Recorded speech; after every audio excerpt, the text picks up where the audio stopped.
She's not just about burning calories. She's about lighting up the room with infectious energy and moves that'll make you want to dance even in the grocery aisle. And when it comes to nutrition, she has the perfect recipe for fueling your body for those high energy workouts. Please welcome Meli Kirkwood, a health and fitness expert. Hi, everybody, and welcome to Evolve. My name is Meli Kirkwood, and I am so honored that you took a little bit of your time to listen to me and to listen to all these amazing presenters that are going to be the whole day. My session today is Dance Alchemy, is the art of neuroplasticity, connection, and healing. I am so grateful, honestly, so grateful that you took a little bit of your time to be present with me, connecting and sharing this moment with myself. Now, I want to introduce myself as all the accreditations and the titles and who I am. But first, I want you to know that this session particularly doesn't have to be for you, a person that dances, is for anyone that really wants to utilize this tool as a way of rewiring and helping our brain create the life that we want. So get ready. Are you ready? So I want to give you all the fancy things first, okay? So first we start with the official things, which is accreditations. I have a postgraduate degree or diploma from performance nutrition, as well as I pursued my master's in clinical nutrition. And I also have, of course, a bachelor's. But the titles that society have given me or things that I have worked on is I'm an integrative and functional medicine nutritionist, as well as performance nutritionist. I love active human beings. Then I've also been a presenter, a fitness coach, a personal trainer. I've been in the fitness and wellness industry for a long, long time. And one of my proudest moments is that I got to be able to teach instructors, teach their classes. I am so happy that I was able to do that for so many years, to them, giving them the tools to bring happiness and wellness to others. So I am a choreographer at heart, and I know since I was really young, I've been dancing my whole life. I'll tell you how in a second. I'm also a healer. I came here to heal my old wounds. I had many life stressors since very young, and I really know, and I didn't understand this until later in my life.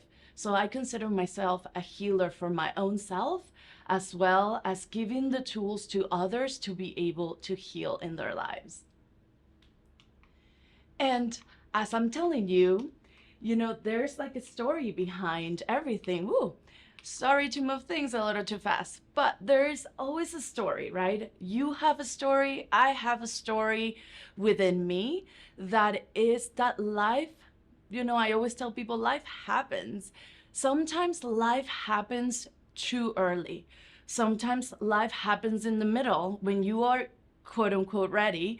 Sometimes life happens later in life for you.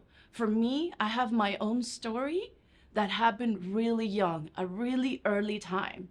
And that story marked what I wanted to do in my life. I remember that time where my dad asked me, looking at my eyes in one of the most hardest moments of my life, he asked me, "What are you going to do?" And those experiences are the experiences that marked me forever. It really showed me that I needed to grab my old skills, all the skills and the things that I have in me to power up into those moments and really create the life that I wanted. Because I knew one thing, I was not going to be miserable, I was not going to be a victim, and I was not going to be suffering my entire life. So I am here to ask you, what are you truly going to do with your story of your life in your life? What is it that you have the powers to do to just simply switch and turn on that switch light and really create what you want. And I'll show you how, which is so fabulous because that's why I'm so honored to be here. Since I was really young, I remember dancing in my room. I would lock myself in my room and nobody knew that I was just blasting my music and jumping like a monkey. I knew dance and I connected in a deeper level that nobody else does. I did not go to formal school of dance. I actually found it quite boring that somebody was counting me how to dance. I really just play music and dance. And that's how I did it for many years. Some people have asked me in my grown-up years, how do I choreograph? I feel the music. Music and I have a language that I finally, thanks to all those accreditations that I show you, I finally was able to understand how I create my own magic. So let me show you one thing. We all go in life into life stressors, and life stressors happen in the physical way. So it can be like you experience an accident that kind of like impacted you. You have that environmental, or I also call it the chemical, right? So you are exposed to mold or any toxins in life that kind of switches your body chemistry, and that's just a big stressor that actually we're living in the world of nutrition. We're living it a lot and seeing it a lot in our clients.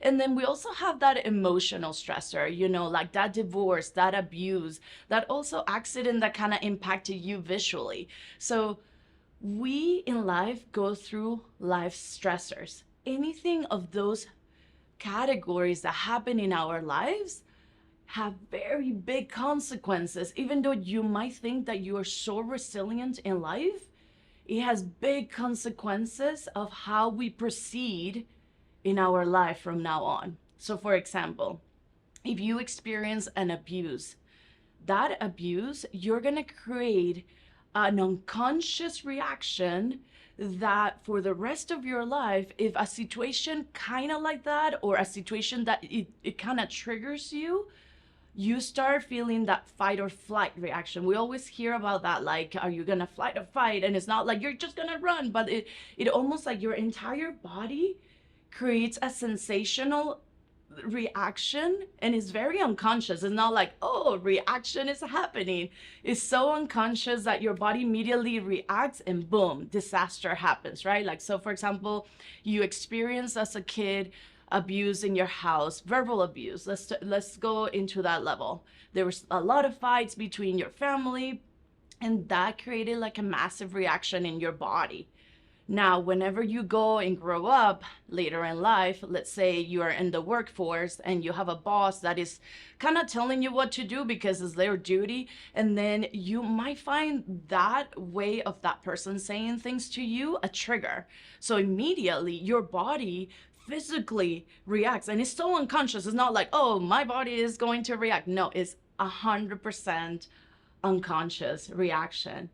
And that's what we need to be aware, right? So because it's so unconscious, we're not immediately aware. But if we understand how we can work with all the things that we have experienced, and how do we reverse those reactions. And I know it's not an easy process, but I'm going to show you an easy process to do it. So bear with me. So all of those reactions and stressors that we have, it's like throws our entire body out of balance.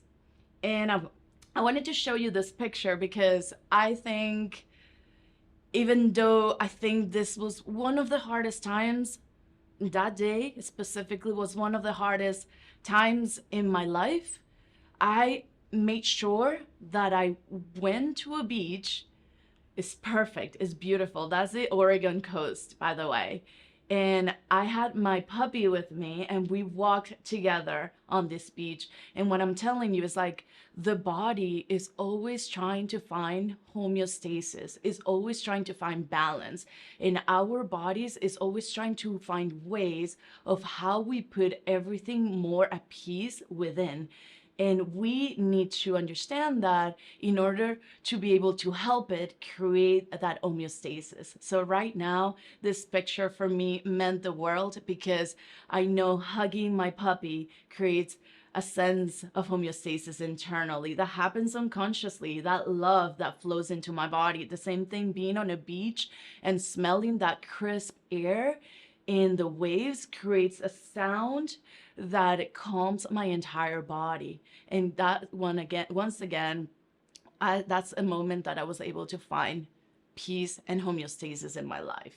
So, like I said, the body is magical, and going into school, studying nutrition, and seeing how the body can heal itself by providing the right nutrients, by providing everything that the body truly needs to operate, it makes me believe that everything that I was doing when I was young, when I didn't have the degrees, I was healing myself. And I didn't know that until I went to school, studied, got all those degrees, and it's still now I understand and have the knowledge of how to do it consciously.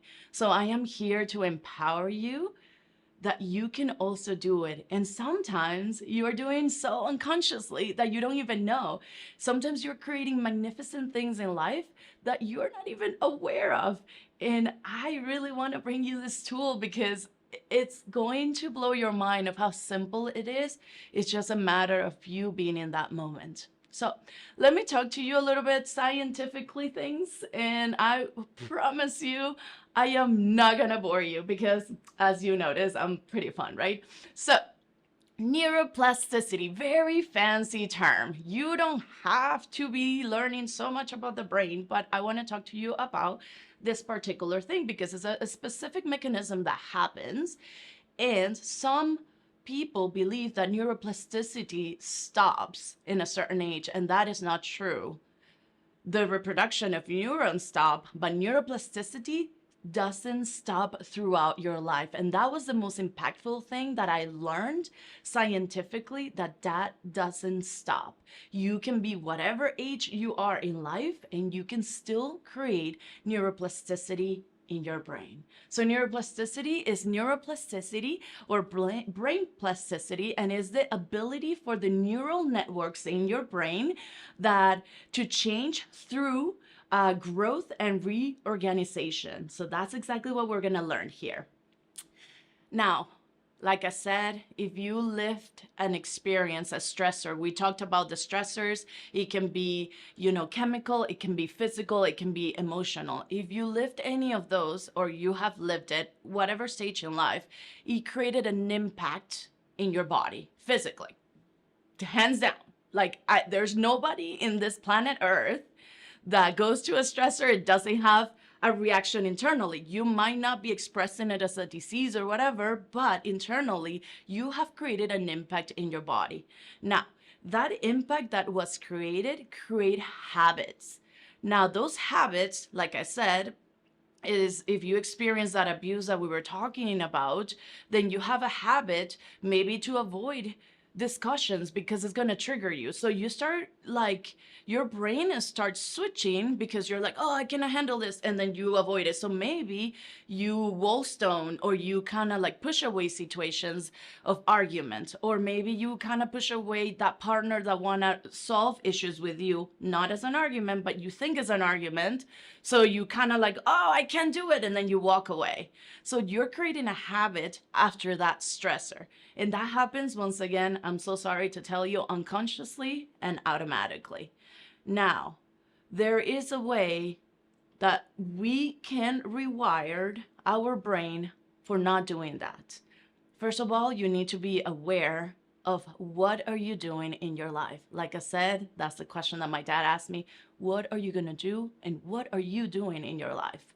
Now, the rewiring is about choosing and changing those patterns that are happening in your brain, okay?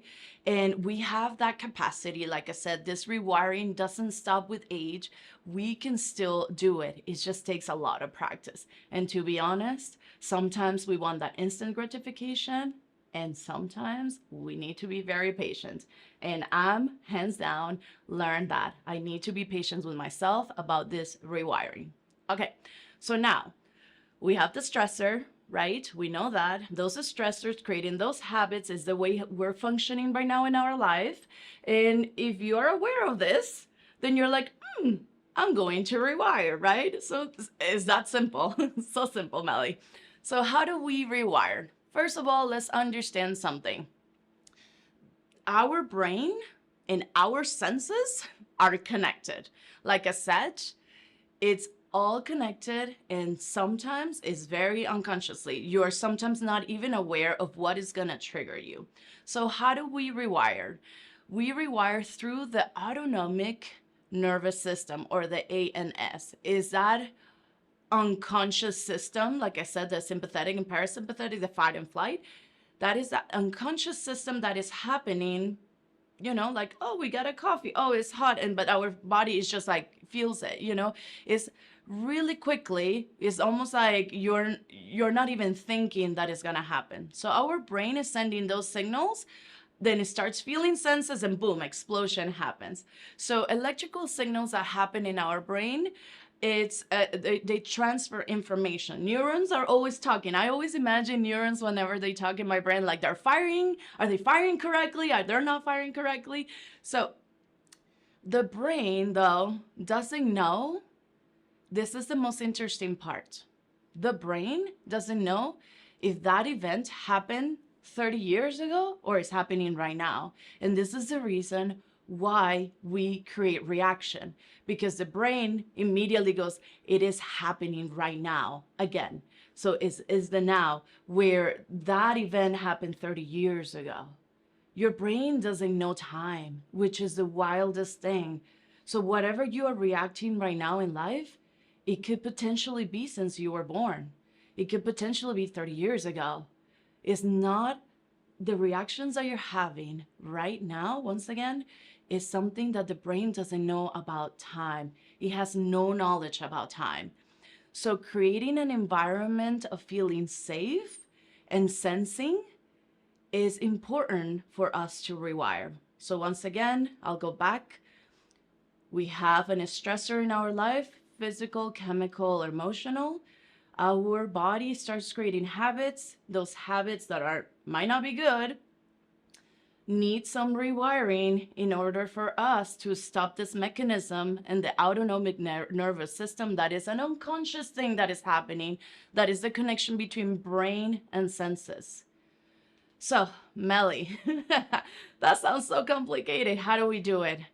I found my way, and I'm pretty sure you have your own way, and you'll see how interesting sometimes life is and simple it is, but if we don't have the knowledge, how we're going to operate.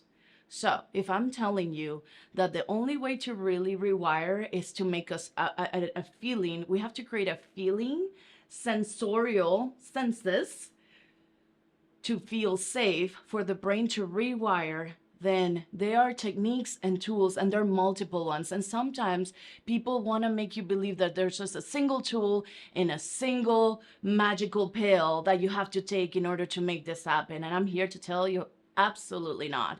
But I'm going to tell you what happened to me. So like I told you, I dance. I love to dance. You put good music, no booty shaking music, maybe, but you put good music and my body starts feeling, my body starts feeling the beat. My body starts feeling the lyrics. My body starts understanding how the steps should be, which is so wild because that's exactly how I choreograph. So, dance is the most primitive form of human communication and expression. I don't know if you remember, but in tribes, whenever somebody dies, they get together and create a dance, a performance. Those theatrical moves, dancing, is a form of communication. We don't need to talk in order to communicate through dance, through the beat. So what is going on? You start feeling it in your soul, in your heart. So dance is a form also of creating rhythm, but it also is a form of conveying ideas. And from the beginning of humanity until this present, this is a form of language that humans have been using. I did not know this. I just dance. That's what my body does. Some of you have never was born with music or dance. I physically just dance. When I'm sad, when I'm mourning, when somebody passes away, I put some music selfishly, close my door, and dance. This dance allows for a person to have a sense of space and time, which is almost very non-existent in social context. There's been studies that have uh, that have been done in why dance is so important for us in regards of integrating movement and sound. There's some studies about dancing, or the beat actually, not so much dancing, but the beat and movement and Parkinson's disease, how we motor express, and how do we associate artistic creativity as well and performance. Dance offers and offer me a window of this neuroplasticity that happens between my brain and my behavior. And I'm going to tell you one thing. I think dance, in a way, saved my life. And the only reason I'm telling you this is because through dance, when I was mourning and having my story, I was able to express all those feelings and created with my intentions the life that I wanted to live. So once again, neuroplasticity is that neural network that happens, and through dance, we can create that neural adaptation and senses in order to create what we want to change internally. So once again, I wanted to show you this graphic of what we talk, because I want you to experience a little bit of this, because I don't like to talk that much, honestly. So at the bottom, you can see neuroplasticity, right? Our experience, once again, the stressors created the habits and change how our body sense everything. Now we go into the connection. So now whenever experiences are happening throughout our life, we have, again, those stressors that are coming unconsciously through the autonomic nervous system. And it's like pretty much that connection and brain senses that they're like, brain doesn't know time, so he's like, okay, the tiger is gonna eat me right now, so it doesn't know time, so it has to react. Your body is so magical that wants to put you into a homeostasis and needs to react because it needs to protect you. Thank you, body. Please take a moment to thank your body for being so magical. But there are tools, right? There are tools that are sensory and motor and neuromuscular and cognitive. Some people have found that yoga is one of their tools. Some people have found that meditation is one of their tools. Some people have found that walking meditation is their tool. Some people have found that weight lifting is one of their tools. I have found that dancing is my tool. And we will just need to practice that technique with intention in order to be able to rewire our brain. All right, so get ready. Here he goes. We are going to practice together. Yes, please. It's going to be a short session of movement. If you want a longer session, I'm going to upload a mini class in my YouTube channel later on, so you can do it with me after the conference. So we're going to set an intention, okay? So setting intention is not a goal. There's a difference between goal and intention. Goal is like, I am going to make 100K at the end of the year. Intention is, I am abundant. There is a difference between I am going to make versus like, I am already abundant. So once again, whenever you are setting intention, you have to feel it in the present moment. It has to start with an I. And you need to feel that it is happening right now. So right now you might be broke, but you need to set the intention that you are abundant. You have to feel it, okay? So whenever you set that intention, let's set the intention that I am open to receive good things in life. So you and me together, just feel it. I am open to receive good things in life. Now, you can close your eyes. I can't because I'm looking at you, but I can close my eyes too if I want to. Feel it. Observe, what is your body telling you when you say, I am ready to receive good things in life? Do you believe it? Do you feel it? Does it make you smile? Does it make you cringe? You're like, no, scary. I want you to sense all those feelings. Stop for a moment, sense it. I am ready to receive good things in life. What does it make you feel? It's wild, isn't it? It's so wild. So, be present with me. I'm going to take you on a little journey. It's going to be short because we don't have much time. But we're going to set the intentions while we dance. So, I want you to understand that this is not regular dance fitness. This is not understand that this is not choreography dance fitness. This is a workout for the soul. You're also going to be sweaty if you are in a little bit more warmer environment. But this is something that you are going to dance with intention in order to rewire your brain, in order to create that neuroplasticity, and in order for you to get out of those old habits and create the life that you want. So get ready. I want you to stay in this whole conference because this conference, once, is free for all of you. Two, is being given to us from just a really nice, soulful family that needed to share with the world the importance of this and the importance of these tools in order for us to continue in life creating what we need to create.